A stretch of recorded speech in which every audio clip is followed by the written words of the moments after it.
Brilliantly, this is my letter, Dear Self-Confidence. I love you. Dear Self-Confidence, hi, it's me again.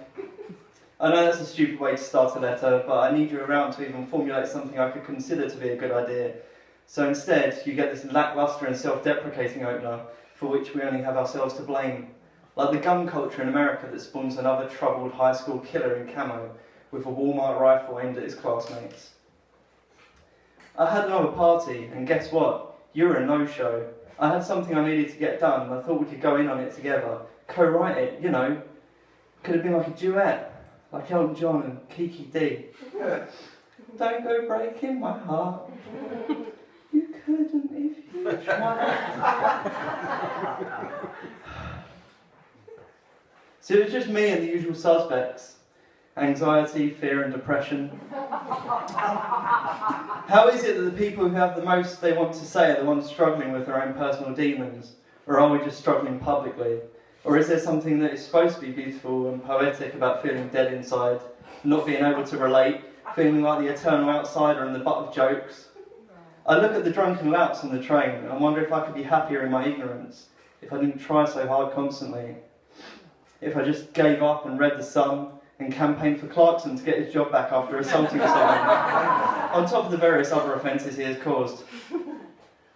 When I was 14 years old, they made us all take this multiple choice quiz that would tell us the jobs we were best suited to. I got forklift truck driver. I still think about that sometimes. I'd look great in a forklift truck.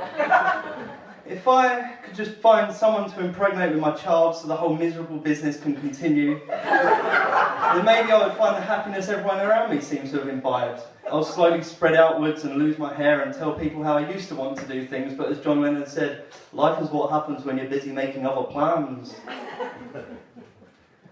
Because you weren't here, I got drunk on whiskey and rapid-fired off a series of messages to ex-lovers with the assistance of the usual suspects, and then I sat and waited. For some reason I get the deluded sense that because these women cared for me once, they care for me now. That they understand me better than most because they let me kiss them on their mouths and vaginas. I figure I can coax you. Yeah, no talk of bras, but there's some cunnilingus in this. I figure I can coax you, self-confidence, out to play via them. But it soon becomes apparent this was a bad idea, and I've been guided into it under false pretences and with Jack Daniels on my breath. I'm trying to think of a time when we were together, some fun memory of the pair of us, but it feels like you've never really been there. Like God, or a weekend dad. There's always some vague promise of you. I'll see a sunset and think, that's God, that is. But the thought, just like the sunset, soon fades. The hole in my chest is entirely proportionate. It's been there since I started to cry at the age of 10, and I couldn't explain why, even when people got cross with me and I was taken to see a specialist. No amount of sugar pills can quell this though. The hole in my chest is entirely proportionate to my physical self. Everyone else thinks we hang out all the time, but I don't know what leads them to this. Oh, you and self-confidence are old friends. You're always getting up on stage and doing things. What they don't see, these people, is the amount of time I have to spend with the usual suspects before I reach that point. Anxiety, fear and depression prancing around the room as I tear my hair out and my breathing shatters and I crawl into bed and I'm shaking and I start to cry.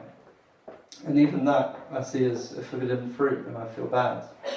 If I'm crying, then there has to be something behind it, right? Am I thinking about Marley and me? No, I haven't even seen Marley and me. Am I crying because I've denied myself Marley and me? That's when I worked out how to get you back. I have to get back on the stage. So I'm writing this letter and I'm tying up my Converse and throwing on a light jacket because the weather isn't all that bad anymore.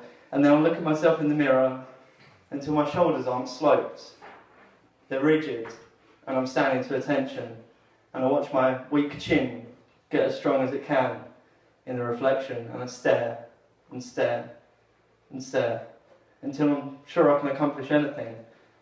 And then I rush for the door before I can possibly start to deflate. I hand-delivered this letter, self-confidence. If I have to force interaction with you, then that's just what I'll continue to do. Yours, Paul.